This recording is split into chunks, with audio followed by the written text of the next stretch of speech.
Locked On Podcast Network, your team every day. You are Locked On Warriors, your daily Golden State Warriors podcast. Part of the Locked On Podcast Network, your team every day. All right, recording this on a Tuesday night edition of Locked On Warriors. I'm Wes Goldberg, Warriors beat writer for the Mercury News. Make sure to follow Locked On Warriors, Apple Podcasts, Spotify, Odyssey, wherever you get podcasts for episodes every day, Monday through Friday. And of course, make sure to subscribe and check us out over on YouTube. Thanks to everybody who has subscribed over the last few days and who is watching right now. Have instant reaction for you. Recording this an hour or so after the NBA draft lottery. The Warriors get the number 7 and 14 picks. And I'll tell you what happened, their option prospects that could be available to them, and what they might do with the pick as far as trades and things like that. We just got off a Zoom with GM Bob Meyer a while ago, so I'll have some stuff from there. But first, this episode is brought to you by Locker Room. Download the app and join me this Thursday at noon to get in on the action. Locker Room, changing the way we talk sports. As you can see here, we now know the final or the 14 teams and in what order they'll be selecting. So the Warriors get the 14th pick. Not much mystery there, right? We went into this draft lottery knowing that, hey, if they pull out a Warriors logo out of that first envelope, we know at least a little bit of that drama is gone. Had that envelope had any other logo in it, that would have meant that the Warriors had one of the first 4 picks in this draft, and I think Warriors fans would have been screaming in joy. But instead, not much drama at all. In fact, this thing is basically chalk until Orlando picks at number 8. So the Warriors get the 14th pick, Pacers at 13, Spurs at 12, Hornets at 11, Pelicans at 10, Kings at 9, Magic at 8, and then the Warriors get the 7th pick again, 29% chance of that happening. Then the Thunder, Magic, Raptors, Cavaliers, Rockets, and Pistons finish up the rest of the order. The big winner in this draft lottery was the Toronto Raptors, who move all the way up to number 4, and the Pistons moving up from number 2 to number 1. The Rockets fall from number 1 to number 2. So, in the same way that the Warriors did last year. So that's, I think, a reasonable outcome for the Warriors. Now, I know a lot of fans might have hoped that they could have ended up with 1 and 4, but there was a half percent chance, a 0.5% chance that the Warriors' own pick would have ended up at number 1. That never happens.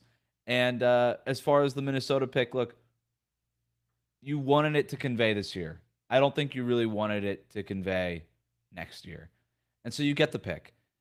Is it 4? No. Is it even 6? No. But 7's pretty good, right? There was worst case scenarios. It could have fallen anywhere between 8 and 10.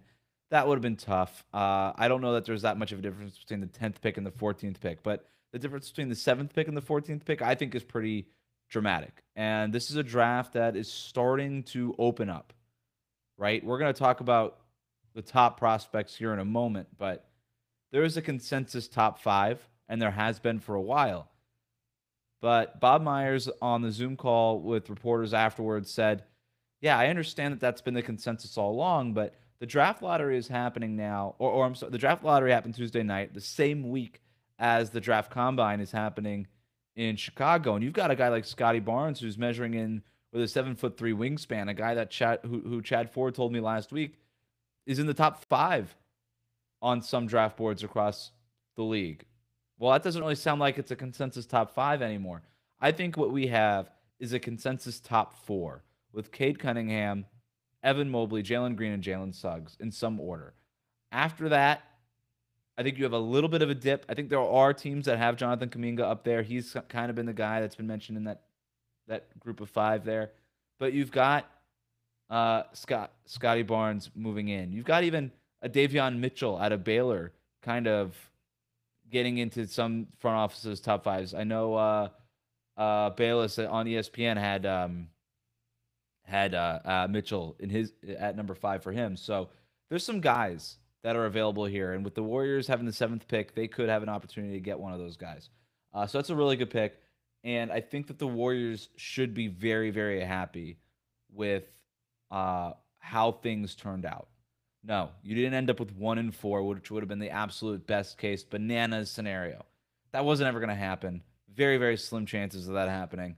Could have been a lot worse, right? You could have ended up not getting the Minnesota pick at all, and that moving into the top 3 and not getting it, or it falling down to 8 or 10 or something like that. But the 7th pick, the 14th pick, those are good tools to have. And now the offseason really begins if you're the Warriors, because now you have some clarity to where these picks are going to end up.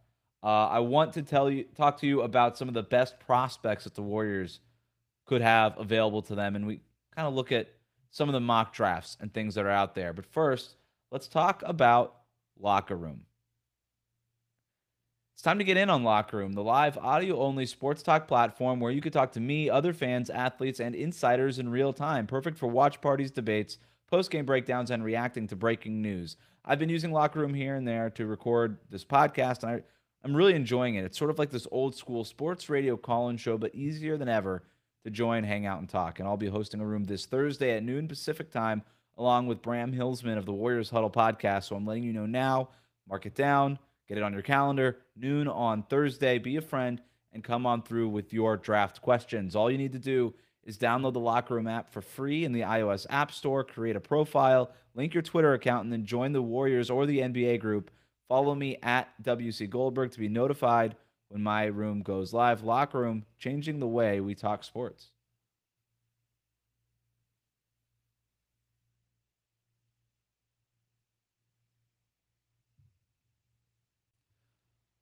Okay, let's move on to some of the top prospects available in this draft. So I mentioned that group of 4, right? Cade Cunningham, Evan Mobley, Jalen Green, Jalen Suggs. Warriors are not going to have an opportunity to draft any of those guys unless, of course, they're able to package these picks and then move into that top group. I don't really think that's going to happen. I don't really see that happening.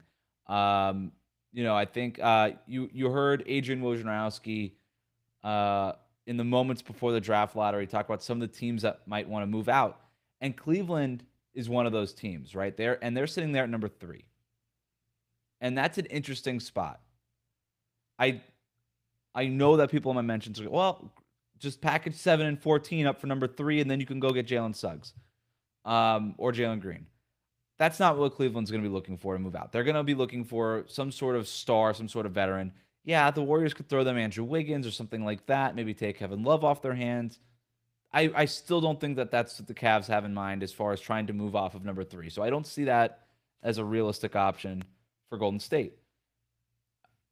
I think they could move up maybe to 6 with Oklahoma City there sitting, but is it really worth packaging 7 and 14 for 6? I don't think so, unless there's somebody that the Warriors are absolutely in love with. But Bob Myers said in the post-lottery press conference, it's really nice to have 2 swings in this draft, and that they feel like they can get 2 good players in this draft. And by the way, they feel very comfortable adding 2 rookies. I asked Bob Myers, hey, do you feel comfortable adding 2 rookies to this roster and taking 2 rookies into training camp? And he said, look, it depends, obviously.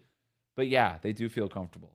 And the reason for that is it'd be complicated to move these picks for anything else. Now, that's not to say an opportunity doesn't present itself, but I think the Warriors have to move forward assuming that they're going to take players at these picks and that they're going to go into training camp with 2 more rookies in addition to James Wiseman, who I've said before is basically going to be a rookie still because he played less than 40 games last year in his official rookie season. But they're at number 7. Look, we've done some network-wide mock drafts this year in the last couple of months, and I've picked at 7 and 14, I think, for 2 of them, and then didn't get the Minnesota pick, and then only ended up with the 14th pick in that third one. In the third one, I took Josh Giddey just because I wanted to change it up. In the first 2, I took the same 2 players at 7 and 14. The first one, I took Michigan's Franz Wagner at 7, and then Baylor's Davion Mitchell at 14. And then in that second mock draft, I basically took the same 2 players, but just reversed it. I took Mitchell at 7, Wagner at 14. Now, I got to tell you, I don't know which one the Warriors would prefer at 7 if they were both on the board. I think in some respects, Davion Mitchell is kind of the obvious guy, right? Because he's the guy with all the success. He's the bigger name. He was a great shooter last year at Baylor, playmaker. Uh, Seems to have more upside than Wagner does, but Wagner is kind of like the analytics darling, and the Warriors front office puts a lot of stock into sort of the analytics, right? I wrote a story for the Mercury News earlier this year about how they've doubled the size of that analytics department over the last couple of years. They care about that stuff, and when you look at what this team needs, Wagner also fits those things, right? He's a guy who can play make for you, can guard several different positions, has a high steal rate, which would help this team get out in transition and get some fast break points, and make scoring easier for a team where scoring was very difficult for them at times this last season. I think Wagner would be a home run for this team. I also think Davion Mitchell would be a home run for this team. So at number 7, I think both of those guys should be there, because if we do just a quick little mock of what the top 6 would look like, Cade Cunningham's going number 1 at Detroit. Forget it. It's done. Over with. Houston at number 2.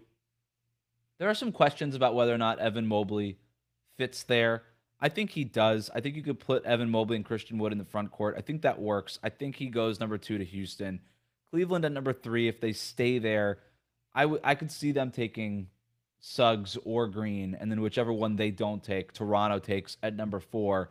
And I think Orlando at 5 would be really happy to get Jonathan Kaminga. You just saw Steve Clifford, by the way, walk away because this is a team having traded Vucevic that is clearly in the rebuilding stages, and Kaminga is the guy you want to draft if you're a rebuilding team, as behind or as early in that kind of process as the Magic are.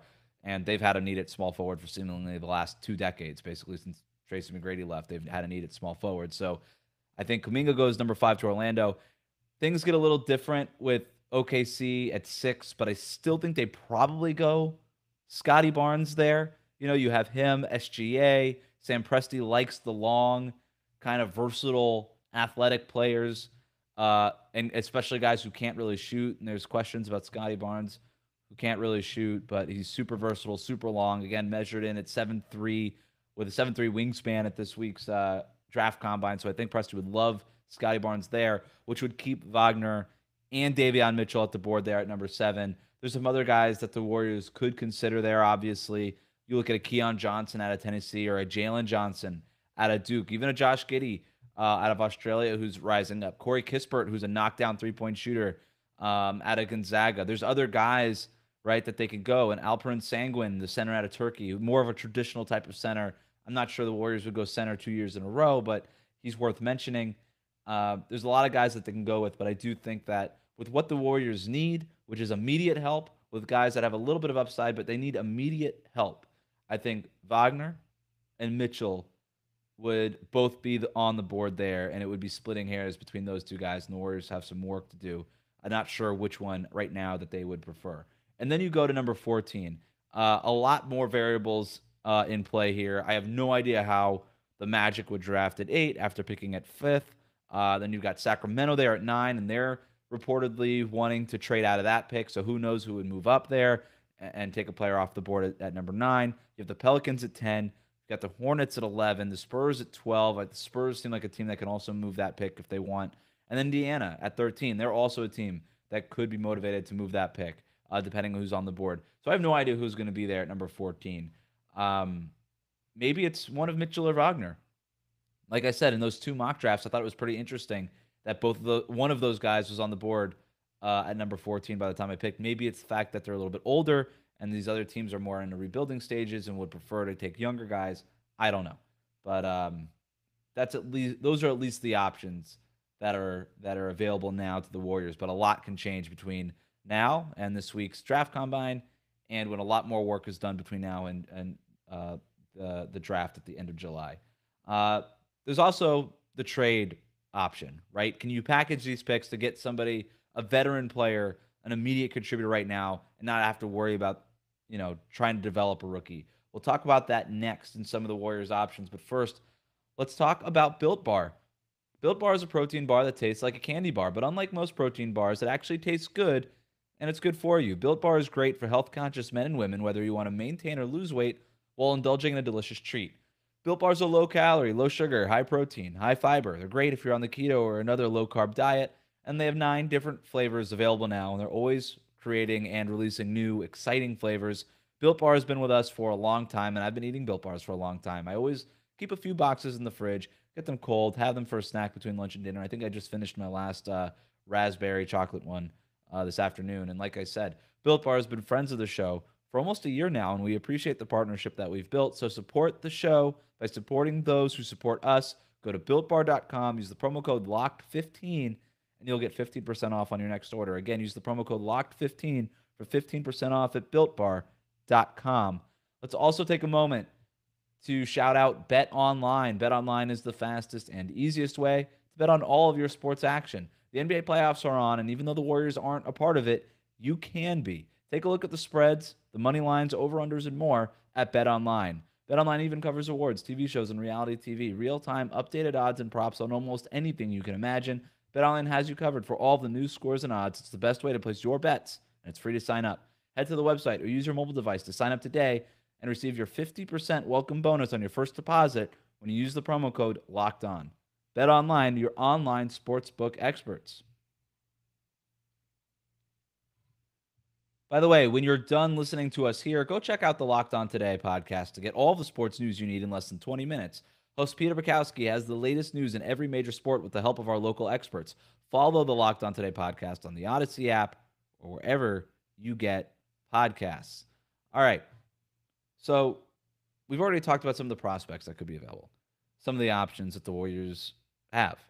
The last thing I want to talk about is how they could trade these picks, because there's been a lot of confusion, I think, out there with what exactly the Warriors can do and how they can move these picks for veterans. I talked about this with Connor Letourneau on La Tuesdays earlier this week, but Joe Lacob told The Athletic, hey, forget about it. We can't trade these picks for veterans.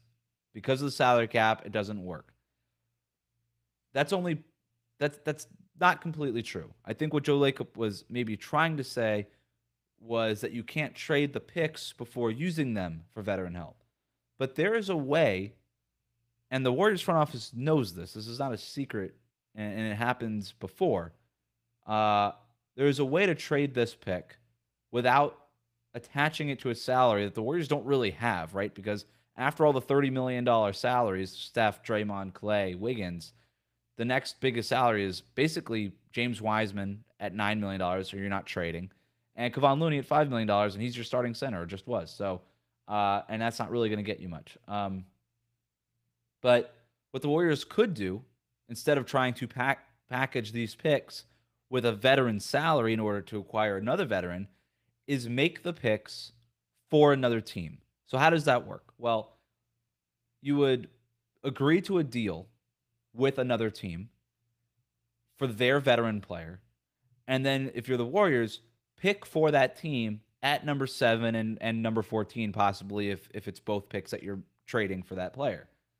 But under that scenario, the Warriors would pick both players for that team.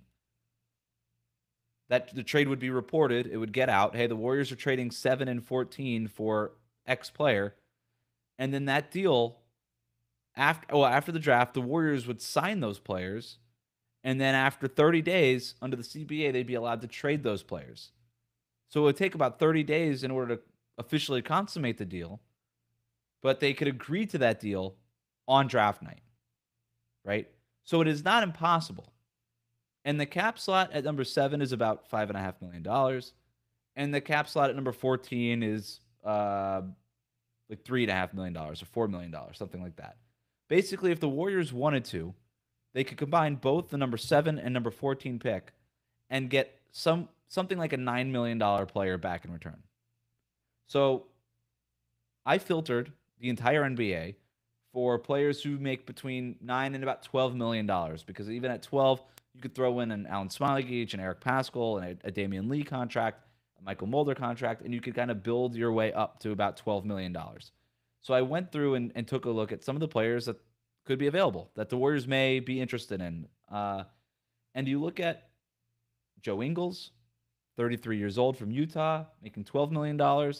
His teammate, Jordan Clarkson, $12 million. Could the Warriors move 7 and 14 for Joe Ingles? What about Rodney Hood at 28? 28 years old. Immediate contributor, scorer off the bench. He makes $10.8 million next year. You could pretty easily get up to that salary. You got Memphis's Kyle Anderson, 28 years old, $9.9 million next year. Montrezl Harrell, 27 years old, $9.7 million next year.